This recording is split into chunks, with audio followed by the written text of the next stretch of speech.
Ahora quiero Muy bien. invitar con una cálida recibida al doctor Eugenio Cingolani, quien es médico electrofisiólogo del Cedar Sinai en Los Ángeles.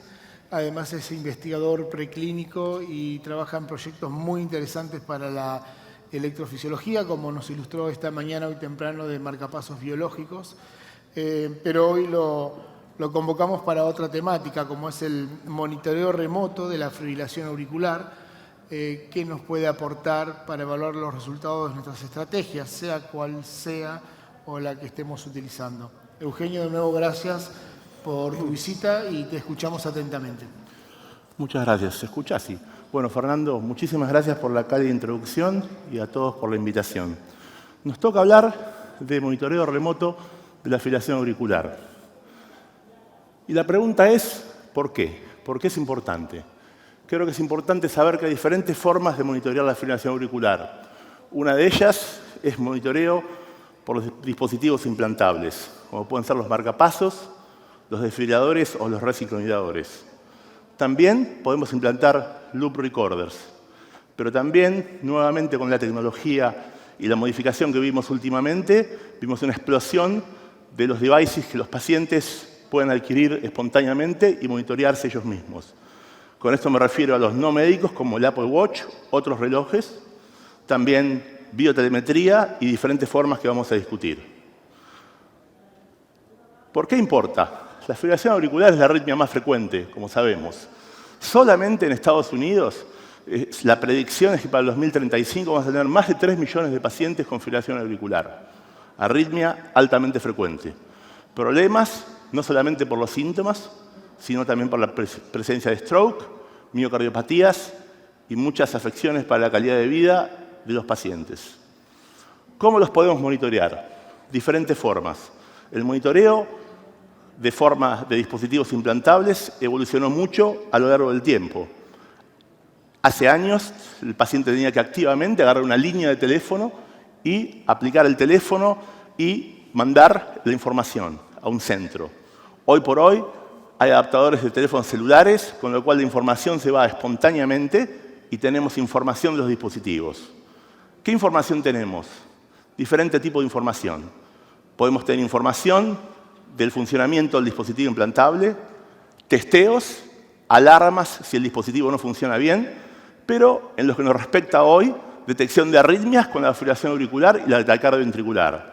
De esta forma podemos saber si el paciente está bien tratado, si necesita antiplaquetarios o anticoagulación, o si necesita un procedimiento para revertir su arritmia, en el caso de los que son asintomáticos.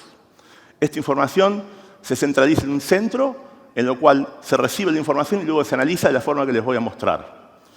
Los niveles de urgencia de las alarmas pueden ser diferentes. Puede tener aumento de fibrilación auricular, con lo cual un paciente se analiza, se lo contacta de manera remota, se lo llama para que tenga la atención médica y de esta forma poder iniciar anticoagulación o terapia para la fibrilación auricular. ¿Por qué es importante?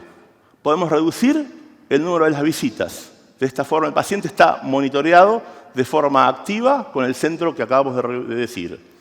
Se puede mejorar la detección temprana y de esta forma disminuir la tasa de stroke o de insuficiencia cardíaca generada por arritmias. También podemos detectar cosas específicas del dispositivo y de esta forma poder actuar de manera temprana. En el caso de las arritmias ventriculares y la fibrilación auricular puede producir choques o choques inapropiados, con lo cual uno puede tempranamente, si lo detecta, tratar al paciente para evitar un choque inapropiado, que es un gran indicador no solo de la mortalidad, pero también de descenso de la calidad de vida del paciente. Y se puede, como dije antes, controlar el dispositivo. ¿Qué pasa con los pacientes? Los pacientes con el monitoreo remoto se sienten más seguidos y monitoreados. Los estudios mostraron que la satisfacción es muy buena y se sienten que en realidad alguien activamente los está vigilando con respecto a sus arritmias. Los consensos, esto es del 2015, pero hay una nueva guía del 2020, en la cual se aconseja que es la indicación 1A, el monitoreo remoto de dispositivos, para, entre otras cosas, poder detectar arritmias. En nuestro centro tenemos un monitoreo remoto en la cual la información llega y hay 3 profesionales de la salud que analizan estos datos y los discuten con el electrofisiólogo del servicio que está de guardia de esa semana, con lo cual pueden discutir qué conductas hay que seguir, si hay que modificar algo en lo que está tratado. El monitoreo empezó ya hace años y tuvimos un aumento muy grande con la pandemia del COVID, en la cual, por adaptarse y funcionar a la realidad, empezamos a ver que los pacientes 91% estaban con monitoreo remoto versus 30% antes de la pandemia. También hay que saber las implicancias. Esto se presentó en el Congreso Europeo, en lo cual muchos aquí estuvieron y vieron qué hacemos con esos monitoreos, con esa información. Randomizaron pacientes con alarmas de los dispositivos sin mirar el electrocardiograma y lo randomizaron a anticoagulación versus placebo y vieron que la tasa de sangrado era mayor. Con esto quiero decir, es importante la información, pero es importante verla y que haya un profesional capacitado para poder analizarla y actuar al respecto. La conclusión de este estudio, a mi manera, es que los resultados sugieren que tenemos que analizar esa información por un profesional entrenado. ¿Qué otras formas podemos monitorear? Dije antes, los dispositivos implantables o los loop recorders. Hoy por hoy se ponen de manera percutánea con un trocar. Los podemos poner y monitorear al paciente de la misma forma que les mencioné anteriormente. Las tasas de detección de fibrilación auricular son mucho mayores, como han mostrado los estudios al respecto. También, como dije antes, los dispositivos implantables, como los relojes inteligentes y etcétera. Eso tiene una explosión muy grande.